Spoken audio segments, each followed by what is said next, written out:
Здравейте хора, аз съм Стефан, вие сте с канала Нашият живот в Германия. Днес съм решил да направя един подкаст, който предполагам, че ще бъде в помощ на доста хора. Това е именно какво трябва да знаем, когато идваме с дете в Германия. Аз ще говоря за какво трябва да знаем, когато идваме с малко дете в Германия, защото нашето дете е на 2 годинки и половина. И мога да дам най-пълна информация за това.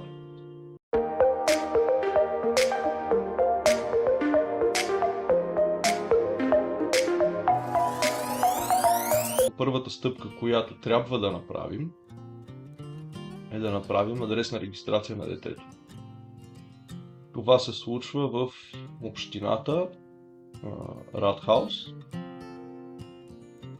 Какво се изисква от нас? Тръгвайки от България с детето, трябва да подготвим многоезичен акт за раждане, паспорт, защото без паспорт няма и как да пътуваме през границите. И отивайки в общината, казваме, че сме за Anmeldung, Bescheinigung за нашето дете. Там ще ни изискат акта за раждане, ще изискат адресната регистрация на майката и бащата или на единия родител, в зависимост. И това се случва всичко за около 5 до 10 минути. Втората стъпка, която трябва да направим, е да регистрираме детето в здравната каса, Кранкенкаса. Това се случва следния начин. В здравната каса детето се регистрира на един от родителите. Вие избирате на кой, няма проблем дали ще бъде на майката или на бащата, на един от родителите се регистрира. Там се изисква отново адресната регистрация на детето, акта за раждане, мисля, че го имат вече в системата, поне на нас не са ни го изисквали. Попълва се една декларация, с която регистрираме детето и до седмица или 2 седмици получавате карта от здравната каса, детето ви е осигурено, всичко е наред. Трета стъпка. Аз поне съм ги подредил по реда, по който мисля, че е най-правилно да се случат нещата. Това да мисля, че е така. Всеки си преценява кое първо ще направи. Регистрация при педиатър. Принцип, за да направите регистрация при педиатър, е логично детето да има регистрация в здравната каса. Регистрацията при педиатър става по следния начин. Намирате педиатър, който искате да се грижи за детето ви, им вид личен лекар на детето. Това може да стане по интернет, поне ние така направихме, по интернет намерихме педиатър, Kinderarzt, така му казвам. Записахме час, отидохме, направи преглед.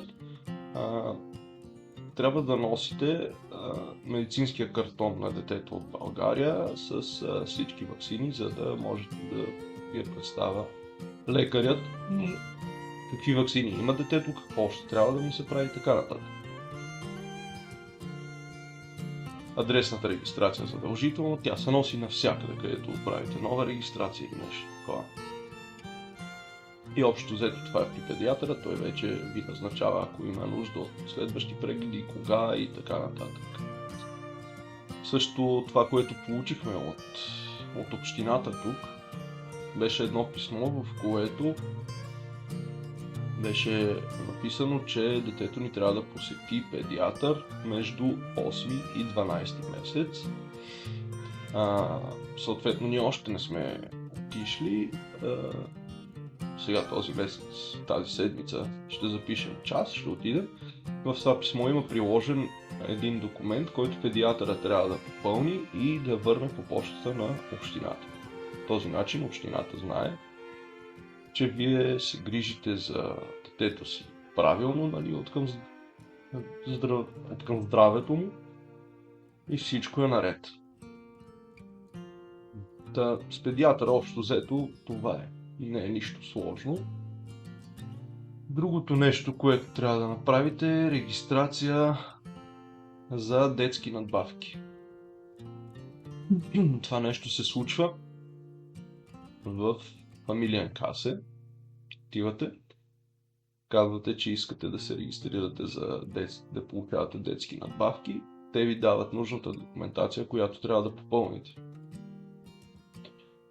Какво ви трябва като документи оттам? Оттам ще изискат на родителя, който...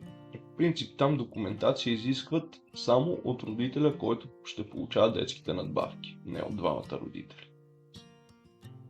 Както е в България, малко с надсмешка го казвам, но там за да получиш 40 лева детски. 40 лева е точно една тия хумана или един пакет памперси. И българското правителство смята, че с 40 лева може да отглеждаш детето, като му купиш един пакет памперси или една кутия хумана, което е брутално. Там за да получиш тези 40 лева, всички знаем, че се подават толкова много документи и толкова много информация, че все едно ще теглиш кредит 1 милион евро, което за мен е малко нелогично. Както и да е. Какво ще трябва да си подготвите като документи? От набора за документи, който ще трябва да попълните, в него ще имате една декларация, която трябва да бъде попълнена от работодателя на родителя, който ще получава детските надбавки. Не, работодателя описва какво възнаграждение получавате и така нататък, от кога работите. Другото нещо, което трябва да имате там, е един документ, който трябва да вземете. Предлагам на тръгване още от България, тръгвайки с детето от България. Този документ трябва да го вземете от социални грижи в общината, в която сте в България живяли. Този документ удостоверява последната една година дали сте взимали детски надбавки в България и ако сте взимали, каква е сумата на месец, която сте взимали.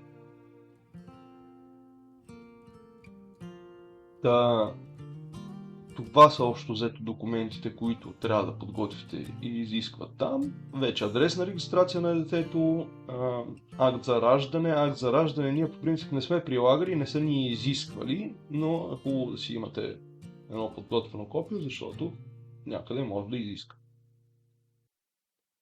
Готвите тези всички документи, попълвате ги и ги подавате отново в фамилиен каса. След това изчаквате, има един период на разглеждане на документите и одобрение. В принцип на вас ще ви бъдат изплатени детските надбавки от датата, в която сте подали документите. И това се случва до 6 месеца назад.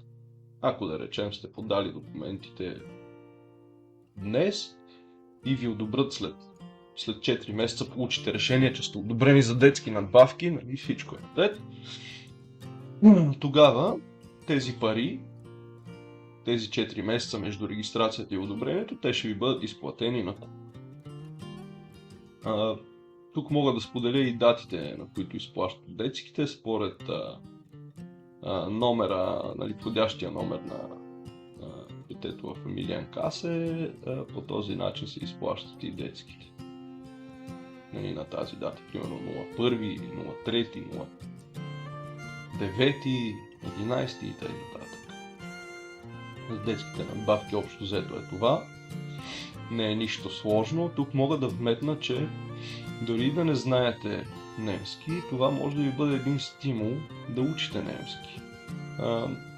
При мен поне така беше, защото когато се налагаше да ходим в дадена институция, аз какво правех? Правехме си термин, нали, записвахме си час кога ще отидем.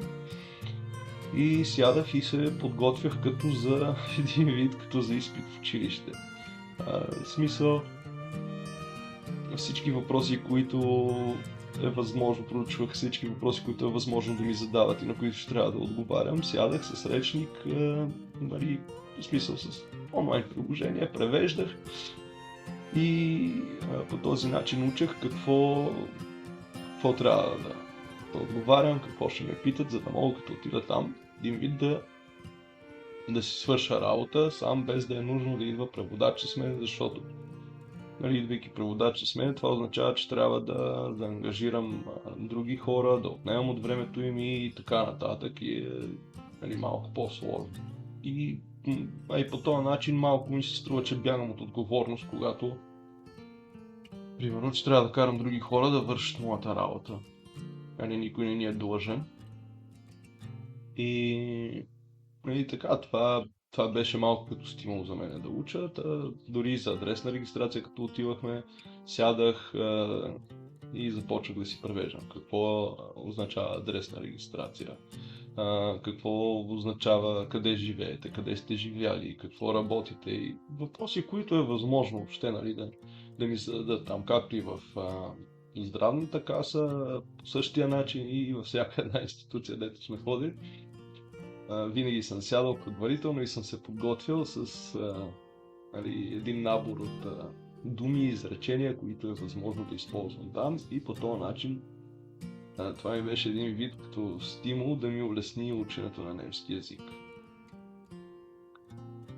Така, стигнахме до регистрацията за детски надбавки. Следващото нещо, което трябва да направите, това е желателно да го направите възможно най-рано. Това е да запишете детето на детска градина.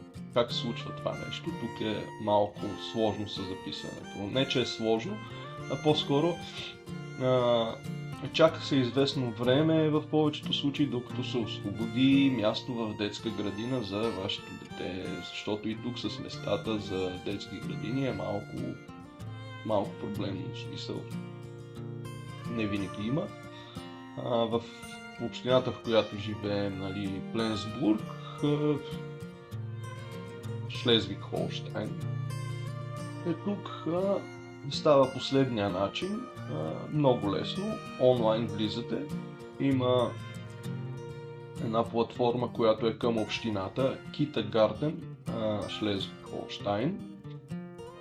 Влизате там, по принцип не е нужно да знаете немски или хубаво е да знаете по-малко немски, но не е нужно, може да си преведете всичко на народния език и по този начин да кандидатствате. Платформата е много улеснена, стъпка по стъпка, един вид ви проучава какво трябва да направите, какво да попълните.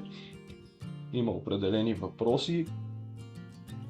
Там съветват какво трябва да направите, за да може, възможно да имате най-голям шанс да намерите място за детето си. Те препоръчват, както и аз бих препоръчал, когато се регистрирате в тази платформа Kindergarten, е хубаво да регистрирате, да откриете. Те имат карта направена на детските градини около вас, като си въведете пощенския код, ви излизат детските градини в някакъв радиус около вас, да речеме до 2 км, или вие може да определите също този радиус. Хубаво е да регистрирате детето поне в 10 детски градини. Регистрирате се като желаещи детето ви да започне да посещава детска градина. След като направите цялата тази регистрация, чакате. При нас стана, аз направих регистрацията и след около месец и половина някъде ми се обадиха, даже ние тогава бяхме отпуска в България, обадиха ми се, че са намерили място за детето ни. Оказа се, че е в най-близката детска градина, което беше супер. И ни направиха час да посетиме детската градина, да я разгледаме, да видим обстановката там, учители и така нататък. Всичко. Когато отивахме, хората бяха супер приветливи, един вид гостоприемни, разходиха ни из цялата детска градина, видяхме абсолютно всичко, къде ще си играят дечицата, къде ще спят, ще е абсолютно всичко. Поседяхме там около половин час, за да видим един вид отношението на персонала към децата, на деца с деца и така нататък. И да си направим преценка дали искаме нашето дете да посещава тази детска градина.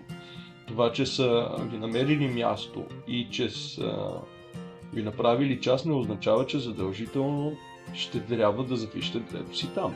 Вие преценявате. На нас ни хареса много тази детска градина, която ни бяха намерили. Първо, че е много близо до нас, второ, че отношението и на персонал, и дечица, и всичко там е супер спокойно, супер приятно. След това, ако сте окей с всичко и искате детето ви да посещава тази детска градина, сядате с, предполагам, че управител на детската градина, седнахме и попълнихме нужната документация за това нещо.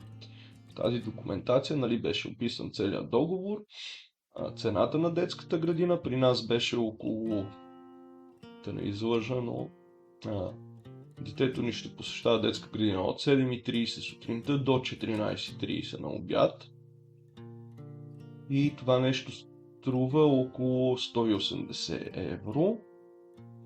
Плюс, ако искаме храна, за обяд, още 40 евро трябваше да заплащаме, значи около 220 евро на месец ни излиза детската градина с включена храна. Като договора, който писахме, беше от 1 декември, тъй като тук до 3 годинки децата, ако посещават детска градина, те се водят в ясла. И в тази детска градина, която записах детето, нямаха свободни места в яслата. Препоръчаха ни, ако искаме в друга детска градина, да го запишем на ясла, докато навърши 3 годишна възраст и след това место там си се пази. Но ние така и не го направихме това нещо, в смисъл искахме, тъй като съпругата ми така е бременна вкъщи, може да гледа детето. Това не беше проблем. И от 1 декември Емили вече ще бъде на детска градина там. След като пълните всички документи, включите с всичко, след седмица време ви изпращат вкъщи цялата документация, която сте попълнили, която сте прегледали по почтата. И там има вече и изисквания, които имат детската градина, за да може детето ви да посещава заведението. Изискването към нас беше преглед от педиатър и съответно описане всички ваксини, които има. Те ви изпращат един лист, с който отивате при педиатъра и при прегледа педиатъра го попълва и това е достатъчно за детската градина, като здравословно състояние на детето, да знаят и ваксини. Направи ми впечатление, че тук, сега не знам в България как е, надявам се, че е същото, тук за всяко едно нещо бяхме попитани какво искаме да прави детето. Искаме ли детето да излиза в по-лоши метеорологични условия, в смисъл да речем, ако е дъждовно времето. Искаме ли детето ни на детска градина да посещава, да прави един вид излети сред природата. Искаме ли да спортува, да ходи на някакъв вид спорт. Примерно на кон, на езда ни попитаха дали искаме, на плуване дали искаме и така нататък. За всяко едно нещо бяхме попитани и това беше описано писмено, че ние даваме съгласието си детето ни да посещава вид спорт, да бъде извеждано сред природата, да бъде извеждано и в по-лоши метеорологични условия. По-лоши метеорологични условия, те няма да го изведат в някаква буря, просто може примерно да вали, да рами малко или нещо подобно, или да е по-студено и така нататък. С детската градина, общо взето, това е, което ви е нужно. Стават малко по-трудничко като време нещата, но да, всичко окей. Обясниха ни, че в началото най-вероятно ще трябва единия родител да присъства. Това присъствие на единия родител в детската градина в началото няма някакъв срок. Може да бъде, да речем, само първия ден, може да бъде първата седмица, може да бъде първите 2 седмици, в зависимост от това как детето се адаптира детската градина, ако се адаптира бързо, съответно, когато преценят, че това нещо се случва, няма нужда вече родителя да присъства там. И общо взето за детската градина това са ви интересни подобни видеа. Надявам се да са в полза на доста хора. Моля, споделете, абонирайте се за канала и коментирайте, да речем, темичка, която би ви била интересна да споделим от Германия, как, да речем, се случват някои неща. В последващо видео ще поговорим малко и относно периода на бременност, майчинство и така нататък в Германия, как се случват нещата. Та за днес това е. Благодаря ви, всичко хубаво и до нови срещи!